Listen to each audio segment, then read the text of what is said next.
예, 안녕하십니까. 기독교회복센터 김디모데 목사입니다.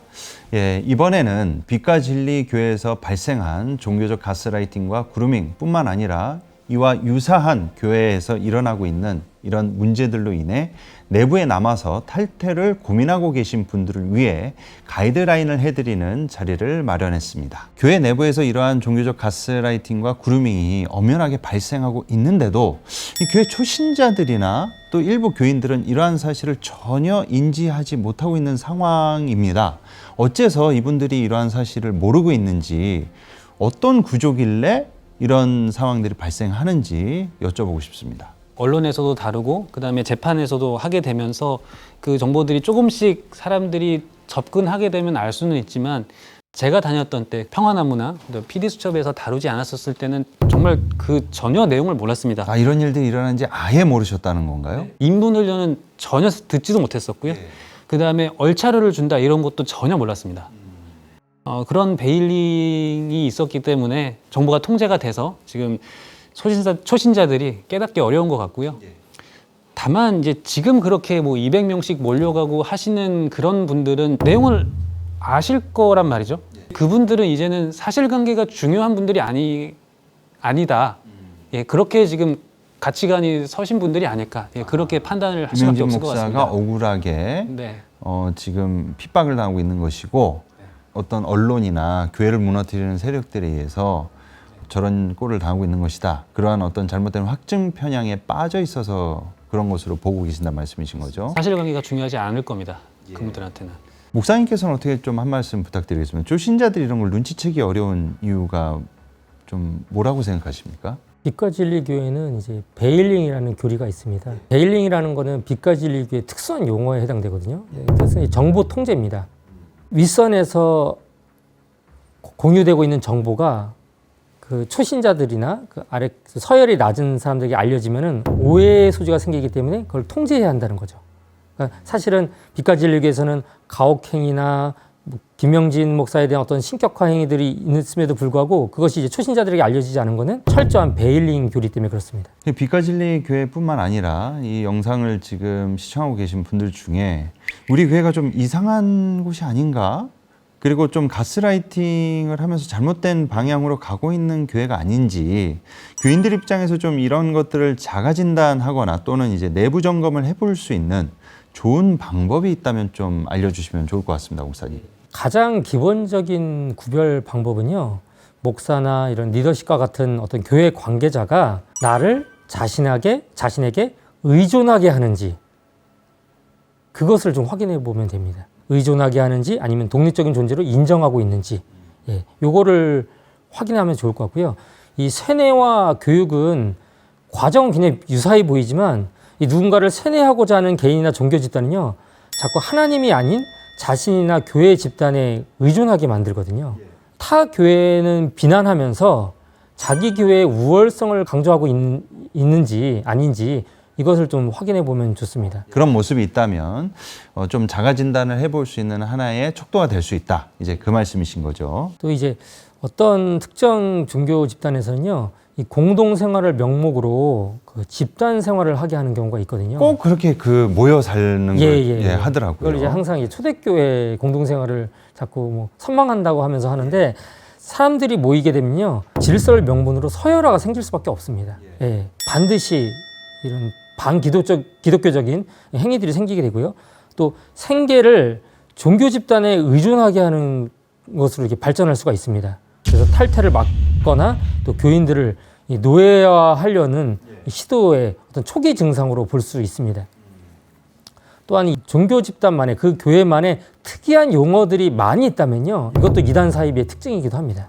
자신들만의 어떤 독창성을 강조하기 위해서, 집단의 소속감을 강조하기 위해서 이런 특이한 용어들을 많이 사용하거든요. 빛과 진리 교회에서 좀 특이한 용어를 제가 뭐 쓰는 걸 들었는데, 고수, 초고수 뭐 이런 어떤 용어들이 있다고 들었습니다. 말씀 수련회에서 그 고수의 단계를 한번 이제 김명진 목사가 쫙 설명해 준 적이 있었거든요.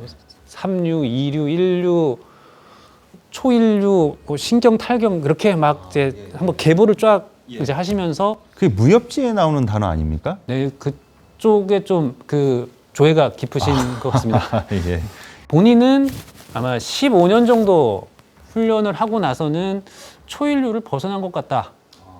본인의 그 어떤 경지를 정확히 알고 있다는 거죠. 그 밖에 이제 여러 가지 용어들이 굉장히 많거든요. 일반적인 교회에서는 사용하지 않는 뭐 델리게이션. 예. 그게 뭔가요? 성경 공부 뭐 이런 거를 이제 소그룹 단위를 작게는 6개월, 1년까지 가거든요. 거기서 이제 그 각 리더가 있고 그 리더 밑에 딸린 팀원들이 있습니다. 그 팀원들을 이제 리더가 바뀐다. 그러면은 이게 델리가 됐다라고 이렇게 표현을 하는 게 있고요. 그 다음에 원리스라는 것도 있습니다. 하나됨이라고 해서 그럼 무슨 시간에 뭐 그냥 회의하는 거거든요. 예, 그냥 회의를 하면 된다고 그러지 꼭 그런 단어들을 그렇게 붙이더라고요. 수십 가지에 달합니다. 예. 네, 용어만요. 예. 예. 그래서 대체적으로 그 이단 사입이나 문제 있는 교회들을 보면은 담임 목사가 사는 그 건물이나 그 지역에 특별한 명칭을 붙이던데 김영진 목사가 그 숙식하는 곳을 뭐 따로 부르는 명칭이 있다고 들었습니다. 뭐라고 혹시 불렀었나요? 베델이라고 불렀습니다. 베델이요? 김명진 목사의 사택과 또 김명진 목사에게 지정하는 그 헌금을 가리켜서 또 헌물을 가리켜서 베델 지정 이렇게 호칭했습니다. 근데 일반적인 교회에서는 그냥 목사님 사택이라고 그러지 그렇게 명칭을 붙이진 않거든요. 그러니까 그것도 하나의 공통적인 신격화의 모습이죠. 예, 사례인 것 같습니다. 예, 두 분께 이 빛과 진리 교회 내부에 남아서 또는 이러한 유사한 교회에 다니시면서 탈퇴를 고민하고 계시는 분들이 있다면 그분들께 꼭 해주고 싶으신 말씀을 한 말씀 좀 해주셨으면 좋겠습니다. 빛과 진리 교회뿐만 아니라 다른 뭐 종교 집단에 계신 분들도 마찬가지 생각을 하실 수도 있을 것 같은데요. 내가 여기를 나가면 내 인생은 끝장난다. 내 인생은 큰 어려움을 겪게 될 것이다 라는 그런 생각을 안 하셔도 되지 않을까. 그러한 두려움에 많이 사로잡혀 계시죠. 네, 예. 그래서 그냥 우리 인생은 계속 흘러간다. 특별한 뭐 사고가 발생해서 하늘이 무너지지 않는다라는 좀 말씀을 드리고 싶고요. 다만 이제 지금까지 남아 계신 분들은 어떤 가족 관계, 인간 관계, 경제적인 비즈니스 관계로 엮여 계신 분들 위주로 남아 있다고 저는 생각을 하기 때문에 그래도 문제를 어느 정도 그래도 알고는 있지만 나오기에는 너무 엮여 있는 게 많아서 아직 남아 있고 잔류해 계신 분들이 있을 것이다. 그 말씀이신 거죠. 네. 또 이정욱 목사님께서 또 한 말씀을 해주시자면 또 어떻게 좀 말씀해 주실 수 있는지 한 말씀 부탁드리겠습니다. 탈퇴를 고민하고 있지만 갈등하고 있지만 나오지 못하시는 분들은 지금 김양은 선생님께서 말씀하신 대로 두려움이거든요. 그 소속된 집단에서 벗어나게 되면 내가 과연 사회에서 적응할 수 있을까? 이런 두려움이 크거든요. 근데 정확히 알아야 될 것은요. 그 사이비 종교 집단은요. 사실 나를 좀먹고 있는 거지 나를 도와주는 게 아니거든요. 내가 벌어들인 수입이나 나의 건강한 몸과 마음을 좀먹고 있는 상태지 내가 그 종교 집단에서 벗어나게 되면은 내가 윤택해지는 거지 내가 나빠지지 않거든요. 이것도 역시 그 사이비 종교 집단에서 심어준 쇠뇌입니다. 그래서 당장에 탈퇴를 결심하는 게 이제 어려울 수 있지만 사실 빠져나오고 나면요. 그 다음부터는 길이 자연스럽게 열리게 될 것이고요. 예, 사회에서 적응할 수 있는 능력이 다들 있으시기 때문에 충분히 적응하실 수 있다고 봅니다. 그렇다면 이제 이러한 교회들에서 이제 탈퇴하는 과정 중에 탈퇴를 분명히 막기 위해서 교회 측에서도 이런 사람들을 막으려고 할 거예요. 그래서 이런 것에 대한 어떤 대처 방안이 있다면 조심해야 될 지점과 대처 방안에 대해서 좀 한 말씀 해주시면 감사하겠습니다. 약간의 각오, 약간의 담담함이면 될 것 같습니다. 그 빛이 있는 탈퇴한 사람들을 은연중에 깎아내리려는 그 경향이 있습니다. 지금 빚진에 남아있는 분들은 믿음이 좋은 분들이다. 뭐 거짓과 음해에 속지 않은 여러분들은 대단히 믿음이 좋은 사람들이다. 뭐 이런 식으로 이제 말을 하거든요. 그 2020년 5월에 맨 처음에 이제 빚진 문제가 이제 언론에 폭로됐을 때 그 문제 제기한 사람들을 향해서도 빚진에서는 참 많은 그 작업을 했습니다. 그런 사람들의 뭐 흠집을 부각시킨다거나 돈을 원해서 그렇게 한다던가 혹은 원래 그런 사람은 권위적이다라는 식으로 사람들을 깎아내리려고 했는데요. 아마 탈퇴하게 되면 아마 그런 뒷말을 조금 들을 수는 있는데요. 그거는 뭐 그렇게 대수가 아니기 때문에 그 약간의 각오와 담담함만 있으면 될 것 같습니다. 이 사이비 종교는요. 그 탈퇴하고자 하는 교인에 대해서 이제 패배자, 뭐 버림받은 자, 뭐 배신자, 뭐 신천지, 교회 음해 세력, 뭐 지옥이 예정된 자 이런 말도 안 되는 걸로 오명을 씌웁니다. 그러니까 이건 역시 사실은 정상적인 교회와 이 사이비 종교의 가장 큰 차이점이라고 할 수가 있는 거죠.